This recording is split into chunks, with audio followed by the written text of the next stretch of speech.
Namaskar and good morning, everyone. It's such a great opportunity to be here.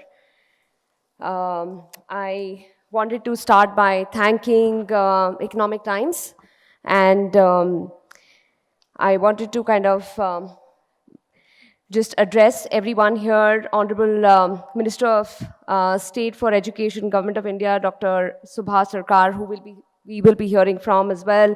Our guest of honor, Mr. Achita Samanta, Honorable Member of Parliament, Lok Sabha, and founder of Kalinga Institute. Principal Secretary, Ms. Haju Sharma, Ma'am J. Innocent Divya, really good to hear from you. Professor Pankaj Mittal, great thoughts that we've already heard from you. Mr. Kamlesh Vyas from Deloitte, and T. Radhakrishna, to all the delegates here, friends, colleagues, and once again, thank you for this opportunity. I think what we've already heard from our esteemed guests has actually kind of set the stage very well in terms of where we are as an industry, where we are as an economy. And I wanted to just spend the next few minutes sharing some thoughts around what do we see in terms of, we call about future of work, future of skills, where are we heading? And one thing that I can definitely say is that, to cite some numbers, $8.5 trillion, 8.5 US trillion dollars, and 85 million workers. 85 million is almost as big as the population of Germany. These are the two numbers, are the amount of shortfall of workers, which will actually is what the current skills shortages is going to result in by 2030. So just to kind of give you a perspective in terms of where we are, we've also seen that the pandemic has pulled the future forward for us. There's a huge range of shift that we've been seeing because of digital transformation, the acceleration of, and the pace at which we've been seeing a lot of things that are changing. It's fair to say that, jobs are changing even when you're not changing a job. So even for us who are already employed, we're seeing that there is so much of shift. But how do we prepare for this future of work? How do we really make sense of this uncertainty that's ahead of us?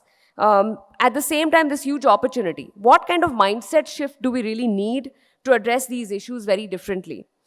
And I must tell you this, that as much as I believe these large numbers and understand all of this, but nothing perplexes me more, not as much as a business leader, but as a parent. As a parent to a 14-year-old, when I'm actually thinking about what is the future for our children. And in fact, I wanted to just share this. A few weeks ago, I joined a webinar online with a lot of other anxious parents like me and very carefree teenagers who had joined to understand what is higher education, what colleges that they can apply. And one thing that the educator on the call said, which just struck me, she said that, are you preparing your child for one big career for their lifetime, or are you preparing them for a lifetime of careers? And that is so true, because that's what we've just heard is about how are we preparing our children for the future of work. Because let's look at what the current scenario is right now. World over, globally, we are seeing a lot of economies, including US, even in Europe, actually slowing down on their growth. Some of them are looking at a recession. But if you look at Asia Pacific, things are still stable. And India specifically, if you look at India, I want to cite some numbers from a recent report that came out from Morgan Stanley Research that says that, and many other similar research that actually talks about the next decade for India and how India is slated to be the third largest economy in the world, leaving behind Japan and Germany. Now, why this is happening is where we are seeing on one end, we are seeing our country really, and we talk about Amrit Kal, and we talk about actually looking at in the next decade going up to a $7.5 trillion economy. What's also happening is that there are a lot of mega trends that are making this shift. So there's a huge shift of global offshoring that's happening here, digitization as well as energy transition that we're seeing. And to give you some perspective of when we talk about this global offshoring, the number of people that we foresee as per data that will be employed in India for jobs for the world will actually double to 11 million. because the investment in the industry for offshoring is actually going to go up from 180 billion per year to about 500 billion by 2030. Why am I telling you this? I'm actually talking about that this kind of growing demand that we're seeing in the industry, there's a huge skills shortage that we are seeing, and it's very real. It is something that we're seeing. It can be a significant disruptor to the business strategy of a lot of organizations, to industries, and to policymakers. And for for these shifts, how we are also seeing a lot of these things in terms of how we are working, how we've moved to hybrid and remote work, how we've been seeing prioritization of different green technologies, localization of supply chains. So what we're seeing is that talent has to be the economy's number one operating priority. And even when they are, what we're seeing is that the World Economic Forum is saying that we need to reskill more than 1 billion people, or almost one third of all jobs worldwide. So what we're saying is that while organizations have a hiring challenge in finding qualified candidates, the required skills also need to shift. And despite having seen a 60% increase in job posts, organizations are finding it difficult to recruit people for the skills that they need. So instead of who you know and where you went to school, the question that is being reframed for organizations today is, what can the candidates do? And I think, Professor Mittal, you spoke about ABC as well, which is actually is something that we are thinking of also in terms of what are the different kind of skills that students and people currently employed also can continue to learn and build their skill stack to be able to get ready for this change and this opportunity that we have that lies ahead.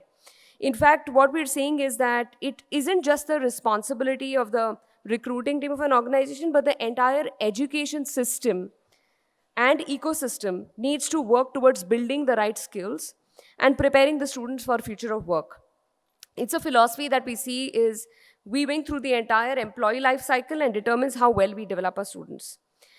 So I wanted to also kind of share just last week, our global CEO, Ryan Roslansky, was in India, because we've been seeing on the LinkedIn platform, India, of course, continues to be our fastest growing market, and we're seeing a huge increase in the way members have been engaging on the LinkedIn platform. And he keenly observed that there's something very special going on right now in India, that unlike any other region, the way the members are indexing on networking, messaging, job seeking is very, very unique. In fact, the India member base for LinkedIn has grown more than 50% in the last 2 years, and today stands at 97 million. And the thing is that we can create the role of LinkedIn that I wanted to actually kind of share the next few minutes on is, as a platform, what we can see, while we have so many members, we have 870 million members worldwide, globally. Every second we see 3 new members join in. We have about 120,000 schools, 38,000 skills listed, 14 million jobs. All of this is below that blue app that you have on your phone. There's a very vibrant economic graph that's being developed. There's a whole lot of insights that gets generated, which helps us work with a lot of organizations, policymakers, governments to actually talk about what are the talent trends, what are the skills that are required. And we feel that we sit at that intersection of being able to work with education institutes, universities, governments, as well as organizations that hire, to be able to actually inform in terms of how and where, what kind of skills are needed. And with even LinkedIn Learning, how can we help in terms of bringing up the latest skills that are required. In fact, we are deeply invested in creating valuable member experience. And what we wanted to also talk about is that for us, why is this important? Because ultimately for LinkedIn, our vision is to be able to create economic opportunity for every member of the global workforce. And how we are doing this is that we're using the signals that we get to tell us how this world is changing. And going forward, our growth strategy is to prioritize very effective private and public partnerships to help upskill the talent in India. So our local partnerships that focus on helping students and young professionals upskill so that they find meaningful employment. Ma'am, you also spoke about how the focus is on employability. It's really about how do we make them ready. So some examples of what we've been doing is we're closely working with a lot of non-profit organizations. One example is a non-profit organization based in Pune, but doing work across India called Fuel.